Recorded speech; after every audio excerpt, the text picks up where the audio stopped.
Hindi mapagtunggali ang mga kaanib sa Iglesia ng Diyos. Sabi ng Diyos, yung Kanya tinatawag sa Kanyang pangalan. Kasi yung pangalan ng Diyos ay mas makapangyarihan yon sa lahat. Tinatawag yan na Iglesia ng Diyos. Nababasa sa 11 talata ng Biblia ang salitang Iglesia ng Diyos. Ano, wala baga kayong mga bahay na inyong makakainan at maiinuman?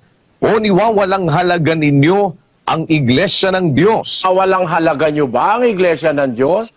Ang sabi pa rin dyan sa Korinto, sa 11:16, ang sabi niya, Datapwat kung tila mapagtunggali ang sinuman, walang gayong ugali kami, ni ang Iglesia man ng Diyos. hindi mapagtunggali ang mga kaanib sa Iglesia ng Diyos. At ang mga obispo, namamahala yan sa Iglesia ng Diyos. 20:28 ng gawa. Ingatan ninyo ang inyong sarili at ang buong kawan na sa kanila'y ginawa kayo ng Espiritu Santo na mga obispo upang pakanin ninyo ang Iglesia ng Diyos na binili niya ng kanyang sariling dugo. Mga obispo, namamahala sa Iglesia ng Diyos. Hindi sa kung saan-saang iglesyang itinuro ng mga tao ngayon. Ang katunayan sa unang Timoteo 3:5. Ngunit kung ang sino man nga ay hindi marunong mamahala sa kanyang sariling sangbahayan, paanong makapamamahala sa Iglesia ng Diyos? O paano siyang mamamahala sa Iglesia ni Cristo?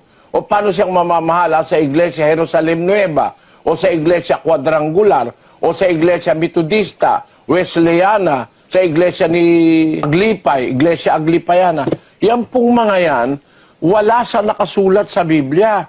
Ang nakasulat sa Bibliang Iglesia, mga kababayan, Iglesia ng Diyos, tinatawag sa kanyang pangalan, sa pangalan ng may-ari.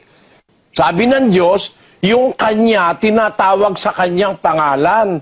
Bawat tinatawag sa aking pangalan at yaong aking nilikha ay sa aking kaluwalhatian, yaong aking inanyuan, oo, yaong aking ginawa. Maliwanag ano po, yung tinatawag sa kanyang pangalan, sabi ng Diyos, yun ang sa kanyang kaluwalhatian, that is for His glory.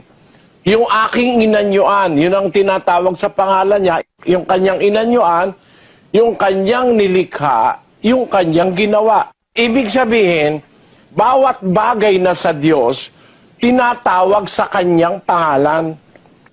Tawagin mo bang quadrangular? Ano yun? Ano, iglesia ng forma? Tawagin mo, iglesia quadrangular. Meron bang katwiran yan sa Biblia na ang iglesia, tawagin mo, quadrangular? O kaya ang itawag mo, yung pangalan ng pastor na iglesia Wesleyana o kaya iglesia Luteriana, pangalan ni Martin Luther. Ibig mo bagang sabihin, ayaw natin sumunod sa kalooban ng Diyos na ang kalooban niya, yung kanyang iglesia, tawagin sa kanyang pangalan. At yun din ang kalooban ng anak nung ang Panginoong Jesucristo'y paalis na po sa lupa, papanik na sa langit, ganito ang tagubilin niya sa Ama. 17:11 ng Juan. At wala na ako sa sanglibutan, at ang mga ito ay nasa sanglibutan, at ako'y paririyan sa iyo. Amang banal, ingatan mo sila sa iyong pangalan, yaong mga ibinigay mo sa akin, upang sila'y maging isa, na gaya naman natin. Alis na siya. Papanik na sa langit, nanalangin siya sa Ama. Ama, wala na ako sa sanlibutan. Ang mga ito, yung mga Kristiyano, nasa sanlibutan. Paririyan ako sa iyo, Amang Banal. Ingatan mo sila sa iyong pangalan. Hindi naman sinabi ni Kristo, ingatan mo sila sa pangalan ko. Wala nun. Ingatan mo sila sa iyong pangalan. Kasi yung pangalan ng Diyos ay mas makapangyarihan yon sa lahat.